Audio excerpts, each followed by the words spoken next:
Okay, group. So this is your first set of notes over cell division, which is technically still Unit 2, but this is Part 2 of Unit 2. So let's go ahead and get started. All right, skin cancer is something that we'll talk about as we go through this unit. So this is going to be our cell division phenomenon, and just cancer in general, just kind of relating it back to health and talking about like why cancer happens, what it means. So as we progress through the unit, we will come back to particularly skin cancer and screening for skin cancer and what exactly it is. So let's go ahead and jump into your notes. First thing, so cellular replication is cellular division. So they mean the same thing. If you recall from our cell theory portion of last units or part 1 notes, all cells come from cells. And Rudolf Virchow said that part of the cell theory. So, and then if you think back to unit 1, part of the qualifications for something to be considered living is that it undergoes cellular reproduction or reproduction. And to be give another definition for it, we call that cell division. So every time a cell goes through cell division, a parent cell, so the original cell, will split and turn into 2 daughter cells. Each daughter cell will get 1/2 of the cytoplasm. Each daughter cell gets a copy of the DNA. And then another kind of cool thing that isn't really talked about a whole lot in 9th grade science is that during cell division, all of the organelles inside of the cell will also replicate and then separate. So each cell will also get a copy of the original cell's organelles that it had. So cells are really, really, really small. We've done lots of practice now with the cells. And every time we do, we have to use microscopes. So things that are affected by the size of a cell would be things like the rate of diffusion. So how quickly things can come in or come out of the cell. You don't want it to take too long because, like, let's say the cell is hungry and it needs some food. If that food is taking too long to get to where it needs to go to start breaking down for energy, then the cell will die. Surface area to volume ratio is also impacted by the size of the cell, and we'll go into that a little bit more in class. And then the cell's DNA contents. If the cell is too big, the DNA basically doesn't have enough power over the cell to keep it living. So as cells increase in size, they have to divide because that division helps keep them efficient. If they get too big, they're no longer fully efficient and the cell will suffer as a consequence. So this diffusion or cell size limiting diffusion, because diffusion needs to be something that's fast and efficient. If you have something yucky inside the cell, we need to get it out of the cell. If we need something to come into the cell, we need it now. As the cell gets bigger, it becomes slower for diffusion. So you can kind of think of this as if you compare the size of like the United States, which is a huge country, to the size of maybe like Portugal, which is a small country. It's a lot faster to get across Portugal in a car than it would be to get across the United States in a car. So the smaller the cell, the more efficient it is. Surface area to volume ratio is something that is kind of interesting because as a cell gets bigger, the volume, the stuff inside the cell, it increases a lot faster than the surface area or like the membrane. So in a cell, even though the membrane is getting bigger at kind of a slow rate, the stuff inside the cell, so the cytoplasm, the organelles, those will start to move away from each other, and the cytoplasm increases significantly. And so as a result, it also impacts the rate of diffusion. Um, so surface area itself is essential for diffusion because the more surface area a cell has, the more locations that diffusion can take place. But then once the diffusion or whatever is getting inside the cell or outside of the cell, once it happens, that is if the volume is greater, then the diffusion is slower. So, as the cell size increases, the surface area to volume ratio decreases. And again, it all just goes back to efficiency. Is the cell efficient enough to maintain homeostasis? And then finally, cells' DNA or excuse me, yeah, the cell's DNA contents limits the size. So because a cell only has one nucleus and it only has one set of DNA, it can't just replicate that nucleus. It can't just replicate the DNA to take over as like co-bosses. Much in like not in the same way that like mitochondria can replicate, ribosomes can replicate, but your cell has one nucleus. So if the cell does not have enough DNA inside of it, that it doesn't have enough it doesn't have enough basically bosses to tell it this is what we need to do, this is what the cell needs to survive, and so as a result the cell will die. There are some cells that over time and through evolution, they are what's called multinucleated. And what that means is that inside that large cell, it actually does have multiple nuclei.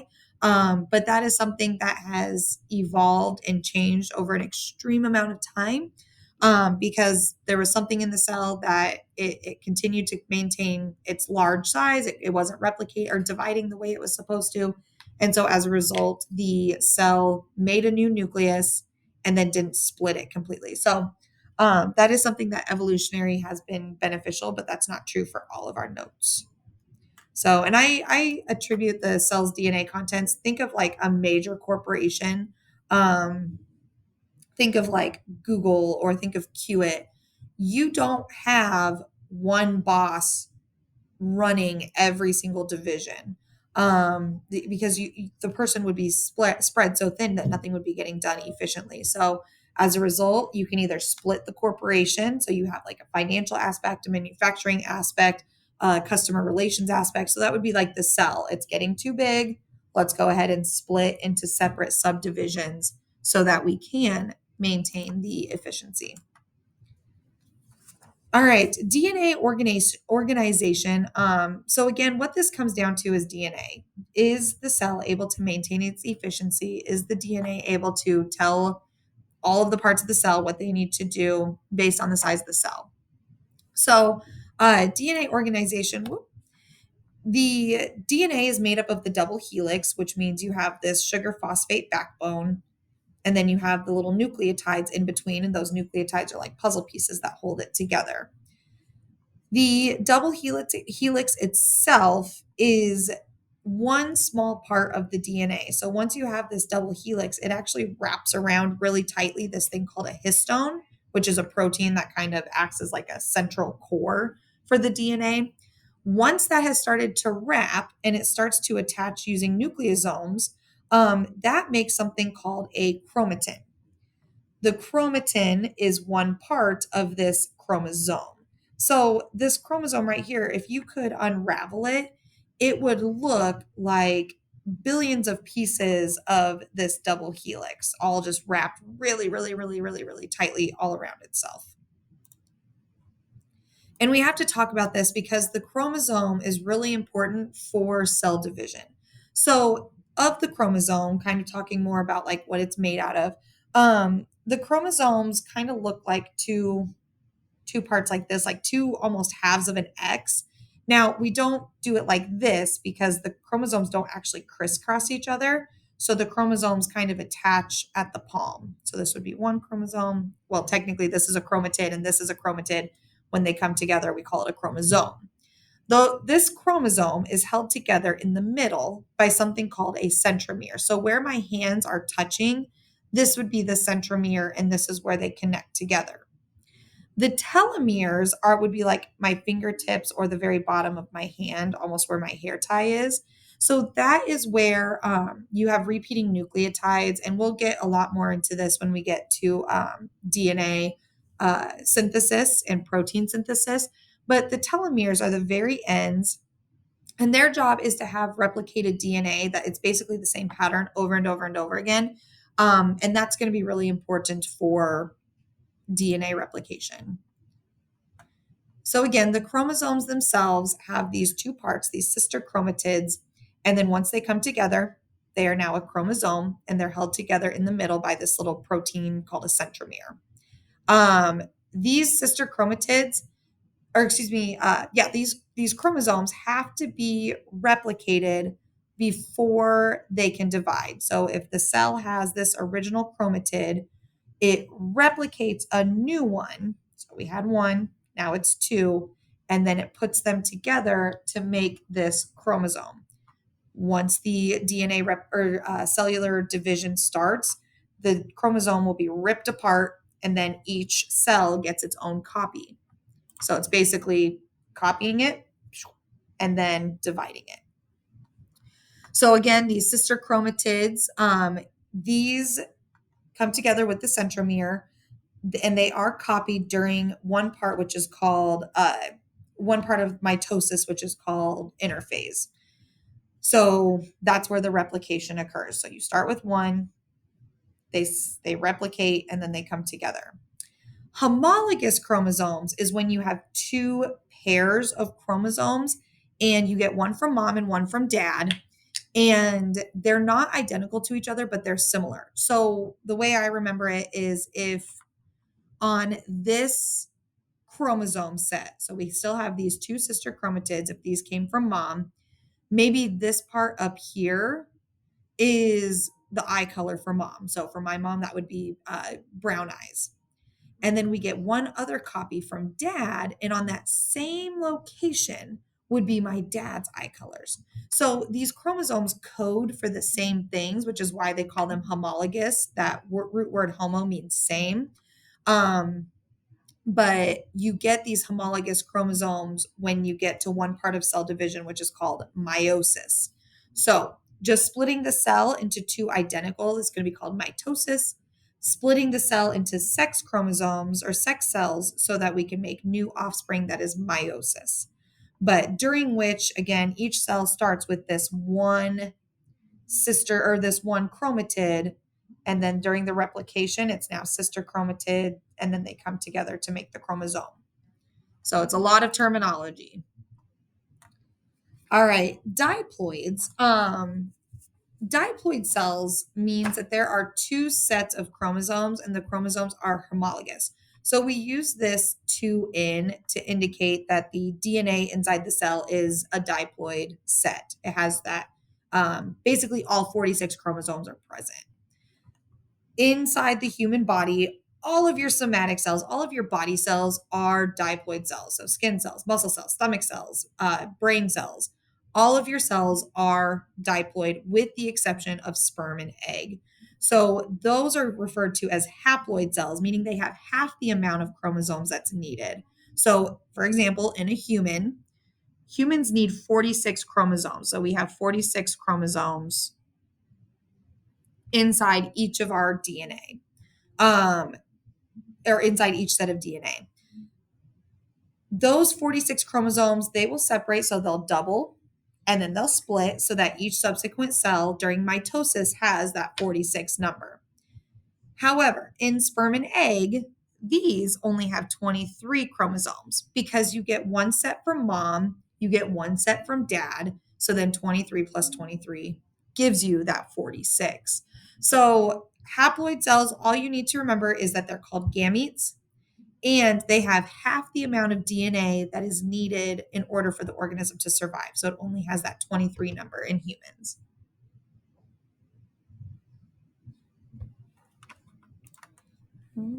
Our types of, so we have two types of cell division. Again, we have mitotic cell division, which means that you have this parent cell, it splits into two identical cells. This type of cell division is called asexual cell division. So there is no coming together of different organisms to make new offspring. And mitotic cell division, this is going to occur during growing or healing, even just maintaining the body.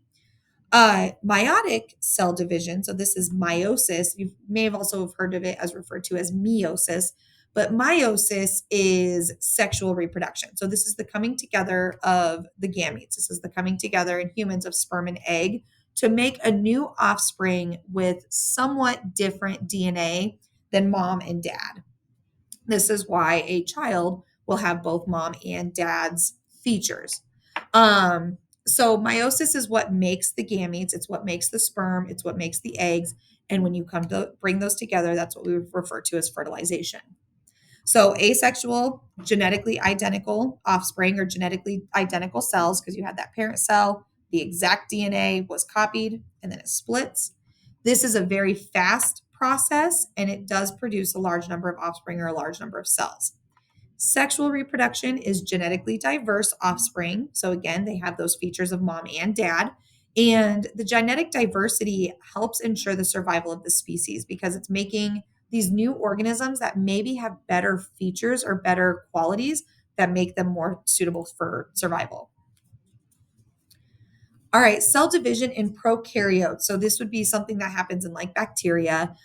We actually refer to this as binary fission. They don't go through mitosis or meiosis because they don't have a nucleus, and mitosis and meiosis is based on nuclear division.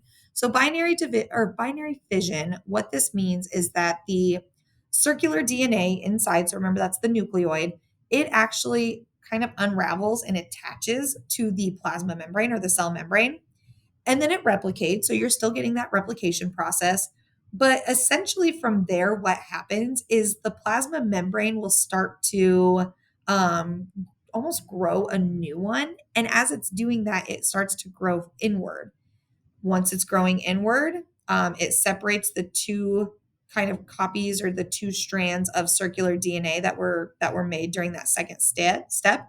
And now you have two identical cells. So it's a very simple process. It happens very quickly, which is why bacteria can replicate and grow super fast. And that's why bacterial infections happen pretty quickly. Eukaryotic cell division, however, this is takes a little bit longer. It's still pretty fast, especially when compared to like meiosis. But eukaryotic cell division goes through a complete cycle with very specific steps. So the cell cycle, that's what is shown over here. And by the end of the cell cycle, you have these first parts, which is called interphase, and then you have the cell division portion, which is a lot smaller. But by the time you get to this part, which is called cytokinesis, you now have two identical cells. So again, there's two phases. Interphase is kind of like the preparation phase, and then cell division itself is the process of the DNA replicating, splitting, and then new cells being made. So that is it for our first set of notes over cell division. As always, if you have any questions, please let me know. Otherwise, we'll go through this in class. We'll do some activities. And until then, I'll see ya.